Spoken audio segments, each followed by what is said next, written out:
Um, Hello everyone, my name is Clifford. I am a chess player in Kenya, and today I'm going to be doing a chess player profile on one of Kenya's best players, um, Kaloki Barihawi, and the date today is August 11th, 2026, and this is a day after his passing has been announced. So it's a sad day for Kenyan chess. Not only because Barry was a prodigy and he was a very important player, but he was a very cheerful, passionate chess player. I'm pretty sure everyone who was around chess knew of Howie. He was Kenya one, even ever so briefly. As of right now, he's currently Kenya five, but his potential had no bounds. He could very easily have gotten the grandmaster title. He had the passion and he had the talent for it, and he also had the hard work, um, which is something when a player is spoken about having a lot of talent, the hard work is often skipped on. Yeah, so my condolences to the family and especially to Zuri. Um, yeah, this is a very sad day in Kenyan chess, and I cannot I cannot even pretend to imagine what the family is going through today. So this I have no other goal in this video than just to kind of share with you the brilliancy of Kaloki and how brilliant his mind worked in chess and some of the amazing ideas that he had. Um, so these are some of his last 10 games that you can find in chess results. There is one against Hugh Misiko, who is his KCB teammate. There is Amin Bassem, which it's his highest rated opponent, which unfortunately he wasn't able to win. But I'm sure in the Olympiad, he was going to do some amazing things. We have Collins from UN, we have Dr. Victor Ngani, we have Kuka Kyle, another really strong player. We have Chege Kairu from Equity, we have Omolo Kenneth from Marvens, we have Jamie from Lighthouse, we have Atem who plays for Nacha, and these are some of the games that I was able to find, at least from chess results, and these are most likely over the board classical games. Most likely there could be some other games, but these are the ones I was able to find. So I thought it was fitting just to start on the last game he played, which was against uh, Mogotsi Arnold.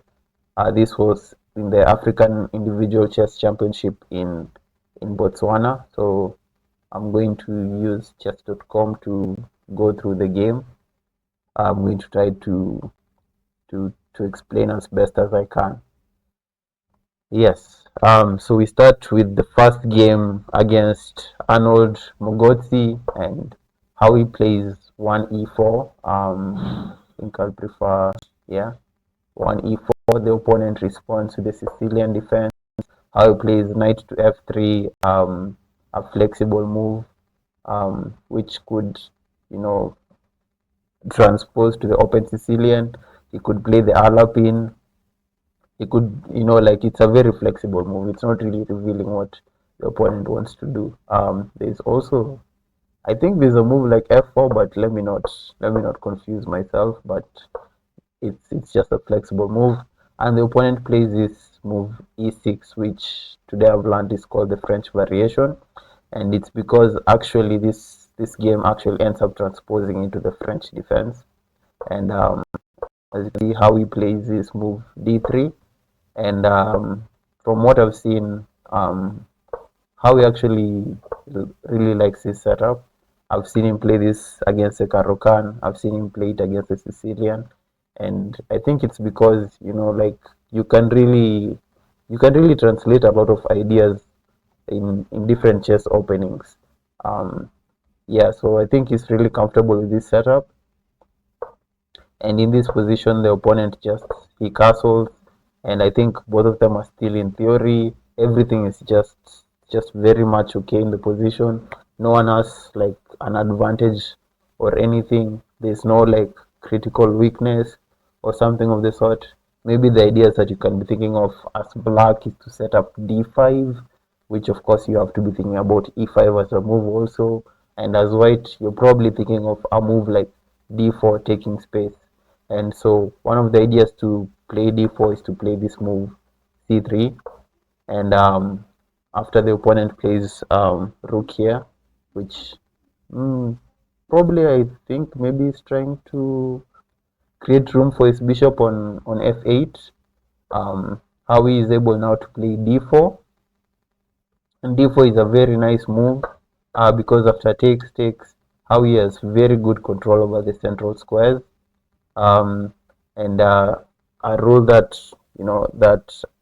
most coaches say is if you control the center, you most likely control the game. And in this position, how he's able to dictate where he wants the game to go. He's able to choose if he wants to play on the queen side or if he wants to start like a king side attack.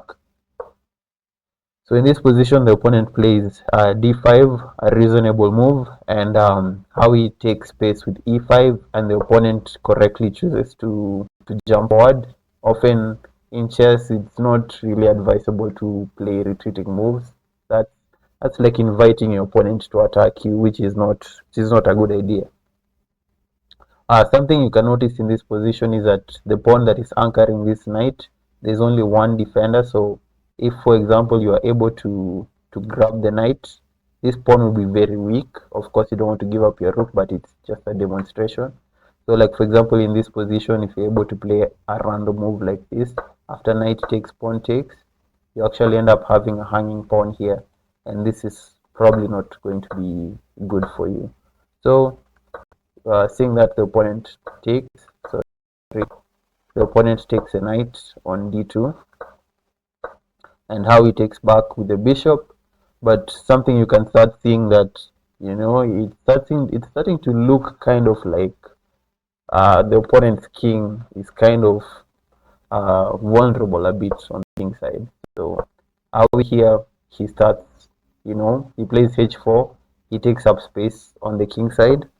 And when the opponent plays here, Howie chooses to correctly move his bishop from this brick wall of a pawn that is on d5, and he's probably just going to put his bishop on d3 and have a very nice prospect of attacking chess. So I'm not trying to ignore his opponent's moves. It's just that in openings like the French defense, the Caro-Kann, black is often just trying to consolidate, to bring their pieces into the game. Most of the time, the ideas don't even really come into play until later on. But yeah, the opponent is trying to create space. And here he plays this move h6, which is a bit of a concession. It's a hook. And an idea that can already even come to play is knight to g5, which you actually really cannot even take that knight easily because there are so many ideas here. There's so many ideas, and this is already very dangerous for you. So you can already see that the clouds are gathering, and the attack is not something to be ignored. But how he just plays very principled. He takes control over the c file, and right now the opponent is attacking the d4 pawn twice, and you don't want this d4 pawn to fall because a principle in chess is that if you're being attacked on one side of the board, you want to attack the center. And because if you ever have control over the center, you can be able to like kind of distract your opponent from the attack. So how we correctly here defends the pawn, nothing too fancy just yet, just playing the right moves. The opponent attacks the rook on e8, and how we just lifts the rook. Potentially he could have like a maneuver like rook to c2, doubling the rooks and all that. and the opponent plays knight to a5, and at this point in time, you can, if I was able to divide the board into half correctly, I'm sure the line is this one, but you get my point. You can see on this half of the board, Hawi has 1, 2, 3 attackers, and the opponent has 1. And don't forget, the queen can come here as quickly as possible.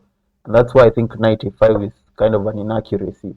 And here, probably Hawi could already even just start the attack, but he's playing this very slowly, and the opponent, being high rated, probably senses the danger.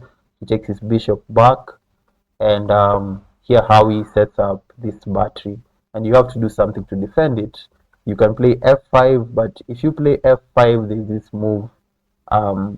this move called en passant, which again opens up for this, and it's probably going to be checkmate. So the opponent is actually forced to play g6, and just in general, if in chess you're being forced to push pawns in front of your king, not even a choice, that is often a very bad sign.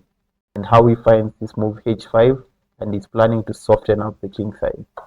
So the opponent trades pieces, probably hoping, to reduce the number of potential attackers in the position. And here he attacks Hawi's bishop, and Hawi chooses to develop his bishop to f4. And the idea of f4 instead of d6 is that right now he doesn't want the opponent to ever have the option of releasing the grip from the position. So f4 is chosen, and the opponent tries to reinforce his defenders, and Hawi chooses to increase the number of attackers. And you cannot play a move like this because there's going to be checkmate on h7. So in this position, the opponent plays bishop to g7 to kind of create some kind of umbrella in front of the king. But at this point, the opponent has lost a pawn, and this is looking very scary and dicey. There's already a threat of forking the rook and the knight, so you probably have to address that. So the opponent chooses to go and attack the center, but you can see he probably hopes that this knight was somewhere close. He hopes the knight was somewhere close. I don't know, maybe somewhere like knight here would have been brilliant, but his knight is on the side of the board, and it's probably a bit too late. He's threatening to win the d4 pawn, but this is where we call in chess, it's time to shift gears. Material really does not matter when the king looks this weak. So as you can see now, there's nothing defending the h7 square, and an attack is able to start. You don't want to trade queens when you have such a strong attack. So how he plays queen to h7 check, the king is running, and how he plays this prophylaxis move, because just to take care of any back rank issues. Because an idea that I can think of, just imagining for a second that the bishop is not looking here, is that bishop rook here, king somewhere, and sacrificing the rook for the bishop is a very brilliant idea actually, because this bishop, even though it's on this side of the board, is actually the cause of nightmares for black. So the opponent here, he's trying to consolidate, and how he finds this nice move, knight to g6, which it's very nice because you can't try and run away with your king, because I will take your bishop, and of course if you take here, the attack continues. So the opponent realizes that they are forced to take, and now the king is in a lot of danger, because if you notice right now, this bishop is actually pinned, because if the bishop were ever to move, this f7 square is weak and it's potentially checkmate. So the opponent probably notices that and moves the rook back to attack this square. But Hawi cannot miss a tactic like bishop takes h6, which attacks the bishop a second time, and it creates another threat which I think the opponent misses, but you really cannot blame him. It's very hard to psychologically be checked into the game at a point like this. So the opponent plays knight here, probably trying to bring his knight into the game, but it's a bit too late because he has forgotten that The bishop is pinned and it's not defending h8. So we start with h8 check. The king has only one square, and the game ends with checkmate. And this was Kaloki's um, last classical game, but it's not his most brilliant chess game. So for the sake of time, I will jump to the game that actually won him. What is it called? A brilliancy prize, um, which it's called the Bernard Wanjala Brilliancy Prize, if I believe so. He won it in the nationals when he was actually playing against his teammate and former national champion Oluka Robert McLigeo, who was one of the coolest names. Um, yeah, he has one of the coolest names in Kenyan chess, and yeah, so this was an interesting game. Both of them, I think, they were definitely aspiring to to be national champions for the year 2025. It ended up being Jadon Simiyu, but this was actually a pretty critical game where I think I've already kind of spoiled it that it was a draw. But the reason I'm sharing this game is not because it was some kind of boring draw or something. It's actually a very exciting game. So McLigeo starts off with one e4, and how he plays the park defense. Um, and they continue with just normal theory. I will try and explain where I understand.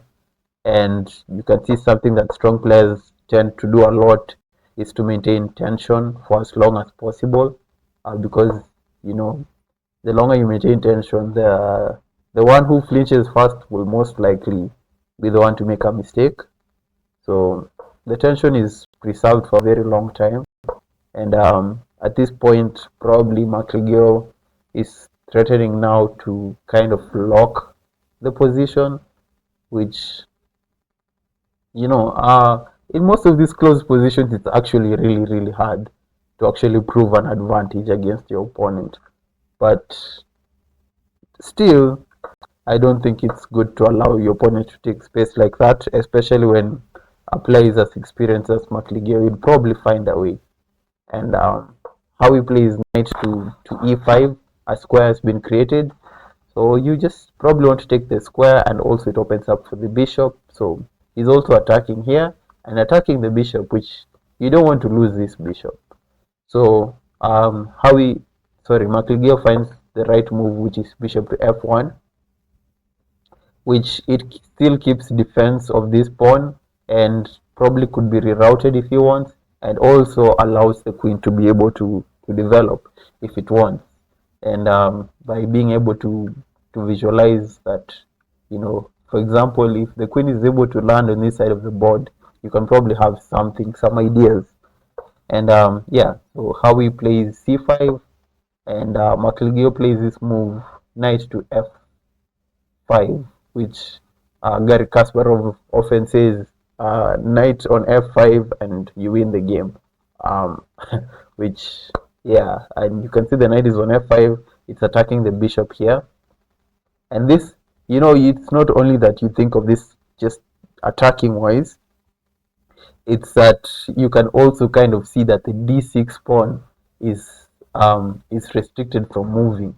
So if he's able to ever trade here and start piling up rooks, or even use the knight to enter to this very wonderful square, all of a sudden you have a fatal weakness that is on d6. So it's not only about threats on the king, which already even this, it doesn't look so good. Maybe this, it's a lot of defenders, yes, to defend against any funny potential attacks, but you still don't want to deal with that. So how he trades his bishop for the knight, and right now we have this pawn here, which you could argue is potentially weak, because the only way to defend it is to play a move like this, but it's more of an annoyance to the opponent than a weakness to us. But how he finds this right way to approach and actually put pressure on this guy. So McLigio just defends the pawn, and I'm sure how he's probably trying to reroute his knight. If there are squares, night live outpost. So yeah, um, again, Macligio is also advancing pieces towards the king side, and at this point, Macligio brings his queen all the way to h5. And when your opponent brings a queen here, it's not something to sneeze about.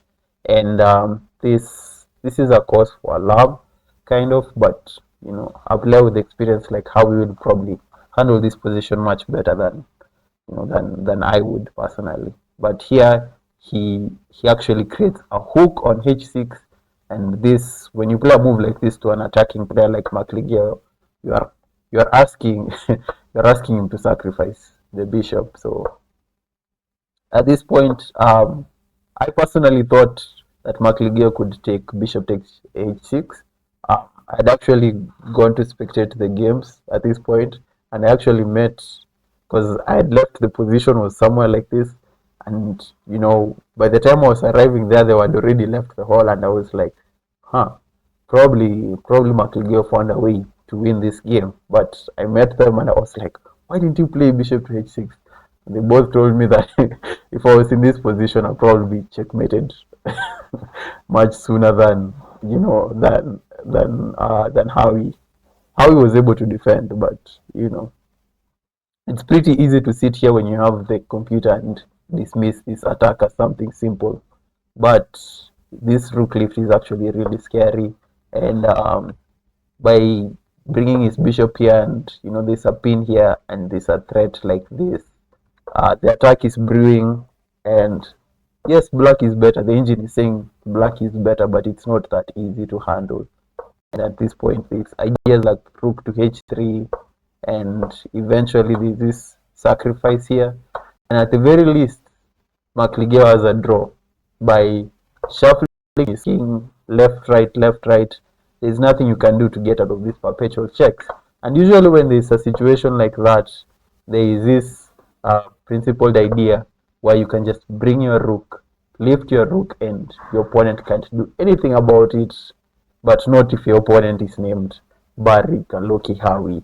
We have the brilliancy that won the best move at the 2025 Nationals, knight to f3 check, what I call a ghost sacrifice, because there is no piece on f3, it just comes out of nowhere. And the idea is pretty simple. If you take the knight, rook g8 comes and it pins your queen to the king, and your attack ends. And this is probably going to be a win for black, practically speaking, because it's very hard to coordinate these pieces against a queen and other pieces at least. So at this point, after this sacrifice, Macligio is forced to go to king h1, and after how he wins his rook, at this point it doesn't make sense to even attempt to continue the attack. The computer finds this bishop to e4 idea, which is really crazy, but I think at this point you just take the draw. And this is how Barry won the Brilliancy Prize. And Barry has a lot of phenomenal games, and I'm seeing just the video is just going to be a bit longer than maybe I would want it to be. But the game that I really want to share, Howie has had a lot of brilliant games, but for me, my personal favorite is against Samuel Guy. So I'm going to look for Samuel, and this was in Bungoma, where this was in Bungoma, and I remember for this game, I think I was around the top boards, or I was heading towards the top boards. I'm not sure, because I eventually ended up playing against Samuel Guy, which means that I think it was after this game, after how we beat Samuel. But the reason I'm sharing this game is it's not even just that how he beat Samuel Guy, it's how he beat him. And this game, I never really had like a proper chance to ask Howie what he was thinking during this game, but I was impressed. It was like, I can't even explain how someone even comes up with these ideas. These are those ideas that I see grandmasters play, and it's like, wow, It's like you don't even really get the idea until at the end of the line. And the reason why it's so impressive to me is that because there are so many different moves the opponent could have played that maybe would have confused me personally. But how he just handled this in a very brilliant way. And yeah, I'm going to start off the game. It starts off with 1 e4. The opponent plays 1 e5. How he plays knight to f3. The opponent plays knight to c6. And here you can play the Rui Lopez with bishop to bishop b5, or you can play the Italian with bishop to e4. The opponent plays bishop to c5, and how he plays bishop to c3, which transposes to the Guccio piano game. I thought it was Guccio pianissimo, but that's probably a different variation. And the opponent plays knight to f6, and when I saw this, I know there's a potential sacrifice where you can just decide to castle and leave this pawn here because white, after castling, your rook can come to e1, and more often than not the opponent is going to be in a lot of trouble if the king is caught there. So the opponent plays 1d4, and this is attacking the bishop. So after take, there are two defenders to this pawn, so the bishop has to move somewhere. And after this check, a problem actually arises to the untrained eye, because after you play knight to c3, you actually notice that Howie has sacrificed a pawn on e4. And what does Howie do in this position? He castles. And here is the beginning of chaos, because I was looking at this game and I was like, Howie is down a pawn. I can definitely see the compensation. But here at this point, the knight is no longer pinned, right? So you are threatening to take this knight. And do you know what? Because of this, Samuel takes the bishop. And do you know what? How he decides to play in this position? He doesn't retake. He attacks the knight here. And, there's probably someone who knows e4 theory who is probably sitting here saying that, Clifford, this is very basic information. But if this is basic, then wow, I should probably be playing e4 because this is just brilliant. So the opponent decides to move the knight away from the attack. And now Howie has the chance to take this. But if you notice now, after Howie takes this, the knight moved from here to attack the bishop on c4. The kind of insight that you have to actually prepare so deep that you actually find resources like this. And now you might say that after queen to d4, attacking these two pieces, the opponent has this move, knight back to d6, defending the knight here. And Howie is down a complete piece, and the evil bar is saying that the position is equal. That is usually a very bad sign if you're the one defending. So Howie takes the pawn on g8, and at this point it looks like Howie's attack is over, like the game is about to end, and because the queen trade is basically forced. And after trading, we finally have the move that I talked about some time back, rook e1, which is a very strong attacking move, but we don't have the queen in this position. So we don't have the queen in this position. Sorry. That is a bug that I have to solve as soon as possible. So I am going to finish this. So after this rook e8 check, normally this would be very scary if the queen is on the board, but there's no queen on the board. So an idea you can think of is blocking this with this, but after knight here and probably a move like this, defending the knight, there's going to be f3, and eventually you're going to lose the knight, and probably with a pawn or something of the sort. Probably ideas with that, but the opponent here chooses to say that, you know what, you don't have a queen, so I'm just going to sidestep. I'm going to move here, and there's nothing you can do about this, right? So how he plays bishop to h6 check, and now the king has no squares, quite literally, if you're able to notice that. So a move like rook to e5 is threatening checkmate, even though there are no queens on the board. So the opponent, after how he finds rook to e5, the opponent creates some room, also not some room, but he's defending the the square, the g5 square. So of course you kind of want to remove the defender, though even though it will be replaced, but this will be 2 pieces for a rook. But yeah, so the opponent creates this space, and of course if you're able to visualize this properly, the rook is able to come here, and the rook is threatening to come here with check, and the king can move here, and then you give another check, and you're attacking the rook in this side of the board. So here the opponent noticing this, because even though the opponent is up a piece, they are down 3 pieces at this point in time, because Hawi's pieces are all active and the opponent's only active pieces are these 2 knights. So he tries to unravel by developing the bishop to this side of the board, but Hawi brings in the knight, and finally he plays this idea. He has been patient long enough, and it's now time to cash in on the advantage.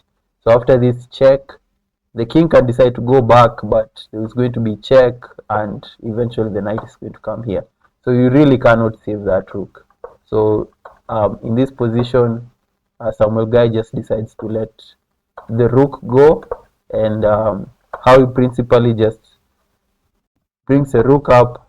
And the funny thing about this position, the hilarious thing about this position is that the attack is not over. It's not even over yet. The king doesn't have a lot of squares still. Of course, there are issues to address here, like this and this, but so because of that, if the knight was ever to move, this would be attacking the rook and the bishop at the same time, so that's not good. So how he finds f4, which I don't know why it's an inaccuracy, but it's principally speaking, the king again is caught in another position where it has no squares. For example, if you move here, this should be checkmate in one on rook on f7. There are no queens on the board, but Hawi is finding a way. And at this point, Hawi is actually just letting the opponent take the pawns, because he's really focused on this mating net. And at this point, because this knight, if you notice, this knight is one that is holding everything together, but it's well defended. So Hawi just removes the defenders of the defender, and eventually Hawi is able to create a breakthrough. Here you should notice that this is now checkmate being threatened. So knight takes bishop is forced, and again the king still cannot move. So at this point, Hawi is able to bring the rook across, and rook g5 is actually a threat you can't do anything about. And eventually he is able to win the knight, and is able to cash in. He is now completely up a rook and 3 pawns versus 3 pawns, and just not forgetting that his king is still under attack. The king has been under a checkmate threat, I don't know for how long, up until this point, and the opponent resigns, because after rook here, there is this actually nice move, rook h7. The king has no escape squares, nothing you can do. There is this checkmate, it's called the Vukovic checkmate. And this just shows the brilliancy of Kaloki Hawi, an attack that just started from preparation. Like, Hawi is talented, there is no question about it. But according to me, this is probably something that he's worked very hard for, and eventually somebody walked into his preparation. And this just shows the brilliancy of Kaloki Hawi, and may he rest in peace. So thank you for anyone who has taken time to reach this point of the video.